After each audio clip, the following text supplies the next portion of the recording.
DLS Wave, and we are back again. Yeah. All right. So we saw this video online on the internet, and we could not resist talking about it. There was this young girl with beautiful hair. In my opinion, she got like really beautiful hair. But apparently, going to school, you have to cut your hair, which we all do know. We did it going to school in Ghana. So I still hear your voice, though you're gone. In every whisper, every dawn. the topic now is it really necessary to be doing these, outdated and some would say archaic kind of like, what is the word? Somebody help me. Practices, right? To our young girls and boys. Because in my opinion, I feel like this is not how you teach people to gain confidence. Because in this new globalized world, it's all about standing out, right? Standing out, doing greater things. So I feel like standing out, people can express themselves in a way that will also kind of boost their confidence. And this is not something that is really, really necessary because it's tied to the education in no single way. Mr. S, what do you think? How does this make sense? In this modern, it's 2025, right? You know my stand. Listen. For me, first thing I will do is I'll just plead to our education ministry. They should look at this law and change it because it has nothing. It has no link. There's no research because if it is so, the Chinese will not be as brilliant. The Japanese will not be as brilliant. The Americans and some other countries that they allow their kids to wear their natural hair. Somebody said it in a funny way. No wonder most of our girls will grow up and all they think about is Brazilian hair. That's all. Yeah, exactly, Bobby. Yeah, that's what it's gonna lead to. Yeah, it sounds funny, but the truth is, what is the point? That's the question. Now, Mr. What is the point? The question Mr. S asked was awesome. I was gonna come to that. What is the point? What is the relevance? What is the goal? It's like if the girl or if the kid or the student cuts their hair, does it help them study better? Does it really inspire them to do well in school? Like, what is the problem with having your natural hair growing or going to school with braids or whatever the style the kid chooses to have? Well, I think I also agree that I don't see any linkage between your academic performance and what hair you wear. But the reason the Ghana Education Service gives is they don't want the girls to be focused on competition rather than learning. That is their reason. Well, what do and they think by that? Yep, that's the reason they give. Chairman of the GES Council is here. There is an ongoing debate in social media about haircuts and size and length of hair in secondary schools. We will not tolerate it today. We will not tolerate it tomorrow. And so long as we are molding character, if we give in to hair today, tomorrow it will be shoes. And the next day it will be the way they dress.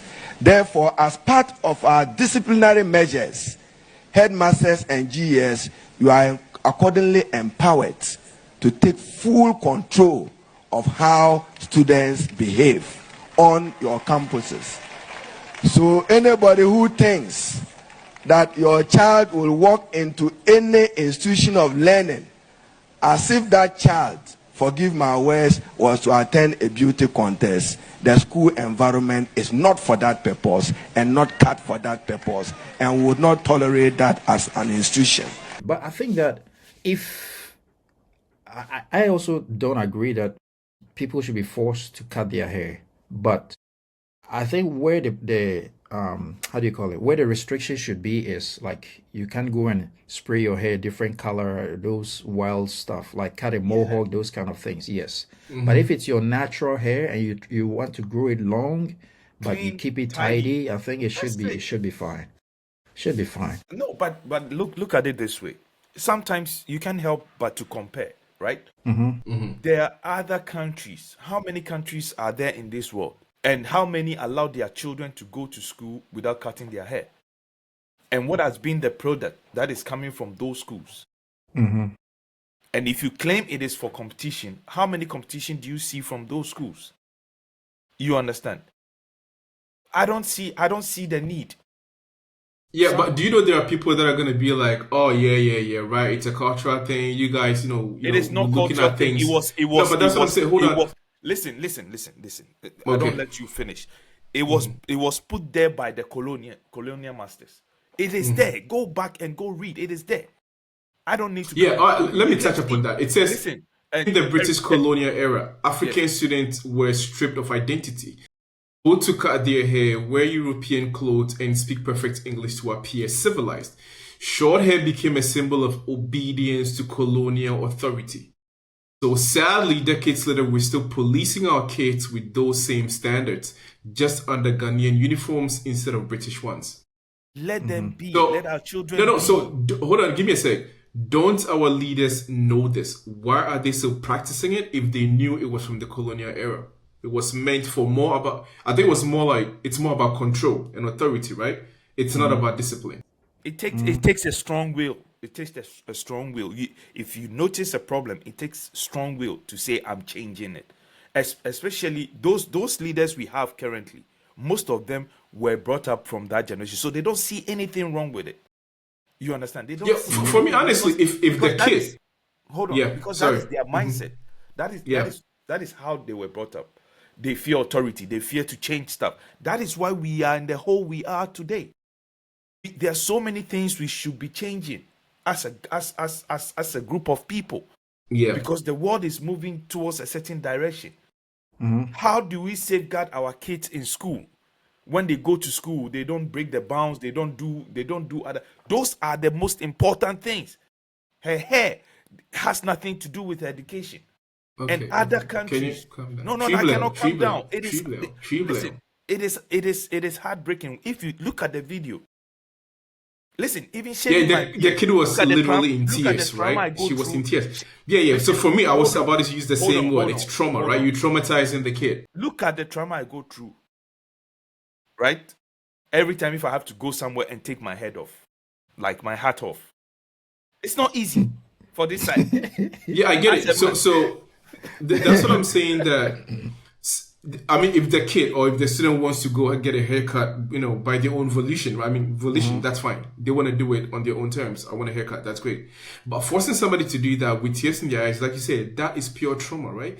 And I feel like this is some of the things as a country, we don't look at it and be like, okay, there's something wrong with this.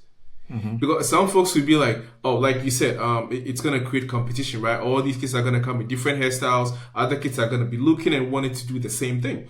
But then you can compare it to anything else. Even the shoes you wear, right? I could see one kid wearing sneakers. You could compete on sneakers. You could compete on socks. You could compete on school bags, pencil cases. You can compete on anything. That's what I'm saying. So what is it about the hair that makes it so separate or like, let me exclusive? I want to take this angle, Leo, before you come in. You see, we are not smart. A group of people, we are not smart. I tell you why. Look at the employment this will create for other people. The people that are into this salon, hairstyling business. Look at the job that it's going to create. Yeah. As long as you bring rules that the kids will keep their hair tidy. If it is locks, you lock it well, keep it tidy, neat, clean. Right? Yeah. To avoid fleas and stuff. If it's perming you want to do it. But you have certain style you cannot do to school. These are just simple rules. So if they go to their boarding schools, they know those rules. They will follow it in life. Man. Yeah, let's give Mr. L some airtime. Yeah, I think that it's also a bit it's also unfair to the girls because I mean the boys when they have exits or there's a holiday, they can go out and get a haircut, right? But the girls can't have the chance to do their hair. They have to do the same as the boys. But boys and girls are not the same. We don't have the same genes.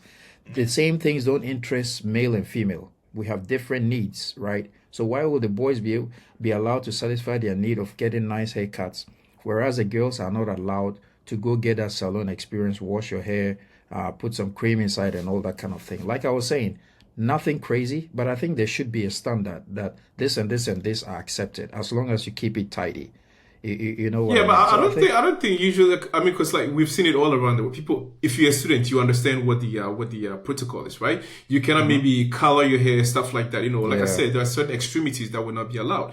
But Yeah. if it's just like an afro or like you curling your hair, at the end of the day, it's part of our identity. It's who we are, right? Yeah. Afro or whatever curly hair, it's who we are as a people. And you know So what's even, yeah. yeah, the connection is what I don't really get. Mm-hmm. What does that have to do with the education the kid is getting? That's my whole point. And Like you you know, said, is it yeah. untidy? Is it gonna distract other kids from studying? Like what I don't understand the distraction. What is the point here? I think the only reason they give is the one I gave earlier. But you know what's even funnier? When there was a case years back involving a foreign student, and then the parents fought back, and then they came out to say that, I don't know if you remember this story. They Yes, I came out to remember. say, I remember. yeah, they said, okay, for foreign students, they have blonde hair, red hair, whatever. It's naturally that's how they are. And so when you go to our schools, you see the local girls with short hair, but you see foreign kids with their natural long hair. So it became a controversy, but the case just died down. And it's true. When you go to our schools, you will see if they are foreign kids, Yeah, you they will love see that like they have their expect long hair. expect kids. Exactly. And the local kids have short hair, which is kind of like ridiculous. Because for me, it feels like this kid is gonna feel like she's being punished, but the point is for what she doesn't know. You know what I mean, right? It's like usually your kid goes to school, he or she bullies somebody else, right? They come back and okay, you're trying to use that like a form of discipline, right? Because I saw a video of a kid who went to school and I think she bullied or made fun of like another kid with cancer, right? Yes. So that kid has shaved his head off, and this kid was making fun of that kid. So his dad took that opportunity to teach him a lesson and also shaved his head off. In this case, using that as a lesson, even if it's a form of punishment, I don't really care because the kid has to learn not to bully kids who are that safe. See, with this, but in this case, this kid feels like she's being punished for no reason. It's like, what did I do to get my head shaved off? I don't want to look like. We are missing one point, and I was Let us waiting know. for you two to raise it up.